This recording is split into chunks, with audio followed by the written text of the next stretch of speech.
Halo semuanya, dan selamat datang. Hari ini, kita bakal kupas tuntas sebuah rahasia yang jadi motor penggerak dunia modern kita. Sesuatu yang mungkin nggak kita sadari, tapi sebenarnya ada di mana-mana. Sistem pengukuran. Yuk, langsung aja kita mulai. Coba deh, pernah kepikiran nggak gimana caranya oven di rumah tahu suhu yang pas buat bikin kue? Atau gimana sebuah pembangkit listrik yang segitu gedenya bisa beroperasi dengan aman, non-stop? Nah, jawabannya itu ada di sistem pengukuran yang jadi fondasi buat semua teknologi yang kita pakai sehari-hari, dari HP sampai satelit di angkasa sana. Nah, ini dia nih pahlawan tanpa tanda jasa dalam cerita kita. Sistem pengukuran inilah yang jadi dasar yang memungkinkan robot, ponsel, dan semua teknologi canggih itu bisa berinteraksi dengan dunia nyata secara pintar dan bisa diandalkan. Oke, biar kita benar-benar paham cara kerjanya, kita perlu bedah sedikit nih, mulai dari yang paling dasar. Sebenarnya apa sih yang kita maksud dengan sistem? Gini deh, diagram ini ngejelasin konsepnya dengan pas banget. Setiap sistem, mau itu mesin kopi atau pabrik raksasa, itu pasti punya 3 bagian. Ada input atau masukan, misalnya biji kopi. Terus ada sistemnya itu sendiri, tempat semua prosesnya terjadi. Dan terakhir, ada output atau hasilnya. Ini prinsip yang berlaku di mana-mana. Dan pengukuran itu sendiri, ya gampangnya, proses ngasih angka ke sesuatu di dunia nyata. Suhunya berapa, tekanannya berapa, kecepatannya berapa. Jadi kalau kita gabungin, sistem pengukuran itu adalah sebuah sistem yang tujuan utamanya ya buat melakukan pengukuran. Sekarang, yuk kita bongkar anatominya. Setiap sistem pengukuran, mau sesimpel atau serumit apapun, itu dibangun dari 3 elemen inti.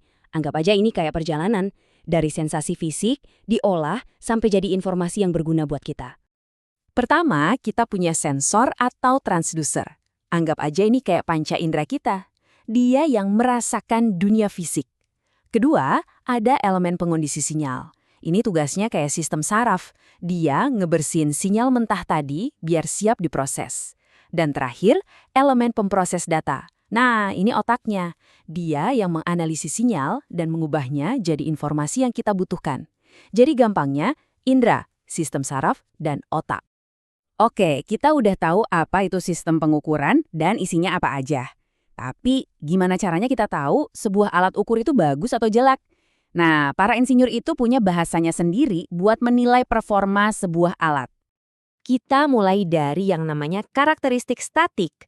Ini tuh sifat-sifat sebuah alat ukur pas lagi ngukur sesuatu yang stabil atau nggak berubah-ubah. Anggap aja ini kayak rapornya si alat ukur. Coba kita ambil contoh yang kita semua tahu, termometer. Dari alat yang kelihatannya simple ini, kita bisa belajar 2 karakteristik paling dasar. Jangkauan atau range dan rentang atau span. Jangkauan atau range itu ya interval lengkap yang bisa diukur sama alatnya. Di contoh ini, dari -10 sampai 40 derajat Celcius. Nah, beda lagi sama rentang atau span. Itu tuh selisih antara nilai paling tinggi dan paling rendahnya. Jadi 50 derajat. Simpel kan? Nah, sekarang siap-siap. Kita bakal masuk ke 2 istilah yang paling penting dan mungkin paling sering bikin orang bingung di dunia pengukuran. Inilah dia, duel akbar. Akurasi lawan presisi. Kalau didengar sekilas, dua-duanya kayaknya hal yang bagus ya. Ya iyalah, kita pasti mau alat kita itu akurat dan presisi. Tapi, ternyata 2 kata ini artinya beda banget. Dan ngerti perbedaannya itu penting sekali. Analogi papan target ini ngejelasinnya pas banget. Coba lihat target yang kiri. Semua anak panahnya ngumpul rapet, tapi jauh dari tengah.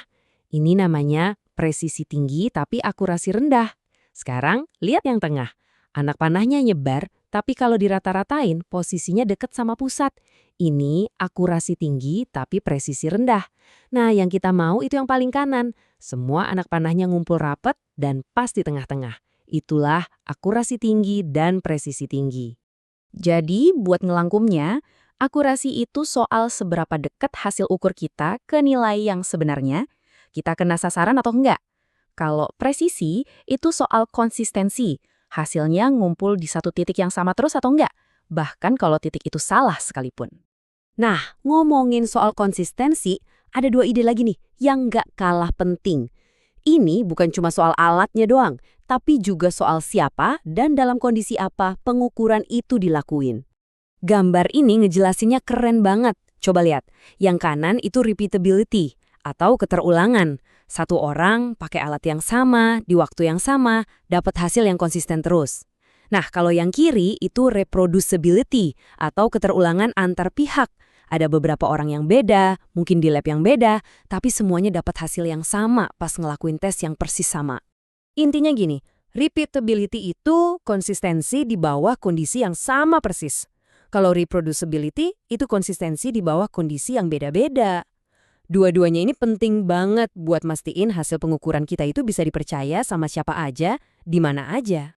Oke, kita udah ngomongin banyak istilah teknis ya. Tapi sekarang kita balik lagi ke pertanyaan awal. Kenapa sih semua ini, akurasi, presisi, keterulangan, penting banget? Jawabannya simple. Karena seluruh dunia modern kita dibangun di atas ini semua. GPS di HP kamu butuh pengukuran waktu yang luar biasa akurat dan presisi.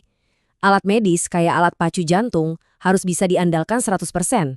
Robot di pabrik harus bisa bergerak dengan presisi yang sama berulang-ulang. Semuanya itu bergantung pada prinsip-prinsip yang barusan kita bahas. Nah, ini dia poin paling penting yang harus kita ingat. Presisi doang itu nggak cukup. Kita bisa aja konsisten salah. Biar benar-benar bisa diandelin, sebuah sistem pengukuran itu harus akurat sekaligus presisi. Dia harus ngasih nilai yang benar secara konsisten. Jadi ini pemikiran terakhir buat teman-teman. Lain kali pas GPS nunjukin jalan atau termometer digital ngasih tahu suhu badan, coba deh ingat sistem pengukuran rumit yang kerja di baliknya. Terus, tanya ke diri sendiri, teknologi ini cuma presisi doang atau akurat juga ya? Terima kasih sudah menyimak.